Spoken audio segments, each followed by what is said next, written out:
Shri Ganesha Sharada Gurubhyo Namaha Ramaya Ramabhadraya Ramachandraya Vedhase Raghunathaya Nathaya Sitaya Patage Namaha. Welcome to all for this session on Ramayana to chapter 6 under Balakanda. In the last chapter, we were seeing the glory of Ayodhya and the Kosala under the kingship of King Dasharatha being explained, and that explanation now continues. There dwelt in that city King Dasharatha, a follower of the tradition of the illustrious Emperor Manu. The king was learned in the interpretation of the Vedas. His chief wealth was preeminence in truth and virtue. He was one who never broke his word, who was very prudent, majestic, and beloved of his subjects, a great charioteer, a worthy descendant of the dynasty of Ikshaku, an observer of many sacrifices, one who ever delighted in the practice of righteousness, in full authority over his people, equal to a great sage, a royal seed renowned in the three worlds, triumphing over his enemies, a friend of all, having a perfect control of his senses and appetites, in prosperity equal to Indra, in wealth equal to Kubera, that truth loving monarch striving to acquire perfection in virtue,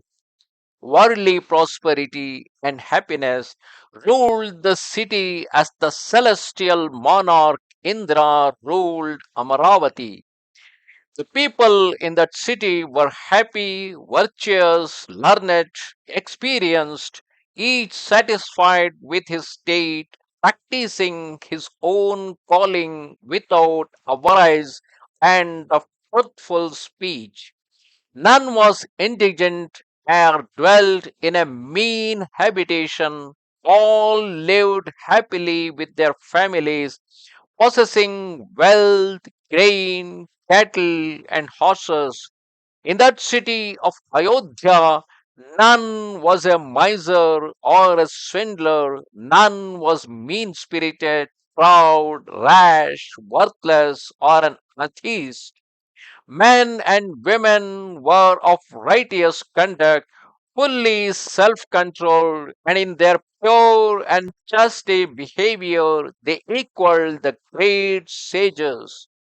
None lacked earrings, coronets, and necklaces. They bathed daily and rubbed their bodies with oil using attar of roses, that is, the scent of roses, and sandal paste. None ate impure food, none allowed his neighbor to suffer hunger. All possessed ornaments and gold, and there was none who had not learned to subdue his mind. No one in the city neglected to offer butter and fragrant objects in the sacrificial fire. It's basically the ghee and the fragrant objects in the sacrificial fire. No one was mean, impious, or failed to discharge his duties. There were no thieves, and none were born of mixed caste or the mixed varna known as Varna Sankara. The Brahmins were devoted to their respective duties, firm in self control, and authorized to accept gifts. None denied the existence of God, none uttered falsehood or were enamored of worldly pleasure, and none was guilty of slander. No Brahmin was unversed, that means not knowing about the verses or the Veda in the sixth system of philosophy, also known as Shadanga, nor did anyone neglect to fast at the full moon or on other appointed days. There were none who suffered from mental or physical infirmities, and none were unhappy in that city. Among the inhabitants, there were no revolutionaries and none who were not loyal to king and state. Those who dwelt there worshipped the gods and the uninvited guests. They were both magnanimous and charitable. All attained a ripe age as virtuous and truth loving people. Their homes were filled with children, grandchildren, and virtuous women. The warriors were subject to the learned Brahmins and the merchants to the warrior caste in accordance with their caste. Here, caste basically refers to Varna of those days, because the Shudras, who are basically the people who serve the society, like us who work for a company and we give our service to the company and get paid, such people are called as Shudras. The entrepreneurs who run an enterprise or who own an agricultural land and produce the agricultural products or even the products from their industries, they are called as the Vaishyas. And the Shudras who offer the service and get paid, they used to offer their service in these enterprises or in the agricultural field of the Vaishyas. While the Kshatriyas are like the politicians or the people who defend the country or the defense forces or the internal police forces, these are called as Kshatriyas. And these Kshatriyas were also being paid by the society for their offering of the service.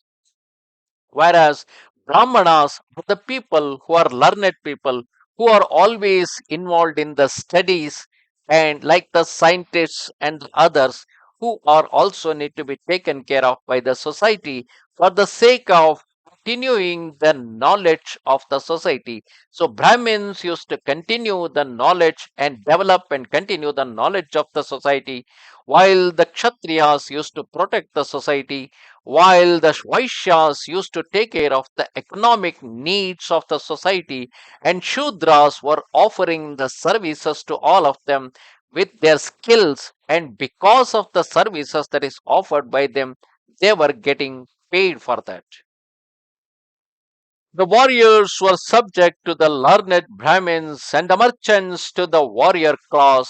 In accordance with their class or the Varna, the people served the Brahmins, the warriors, and the merchants. In the administration of the empire, the emperor Dasharatha followed the example of the first ruler Manu, who was supreme in wisdom and a god among men. Ayodhya abounded in warriors, undefeated in battle, fearless and skillful in the use of arms, resembling lions guarding their mountain caves. There were horses in the city from Kamroja, Vanya, Nudi, and Wakli, the elephants from the origins of Vindhya and Himavat. The city of Ayodhya was full of courageous and noble men belonging to the races of Kadra, Mulla, and Mriga, inhabitants of the regions of Vindhyachala and the Himalayan ranges. The city possessed mighty elephants like great hills. That capital was truly worthy of the name Ayodhya, which means the city none can challenge in warfare.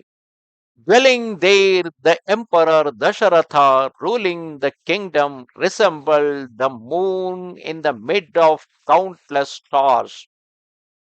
That great king, equal to Indra himself, reigned over the city, guarded by fortifications and ramparts, a city which contained innumerable dwellings of many kinds and thousands of prosperous inhabitants.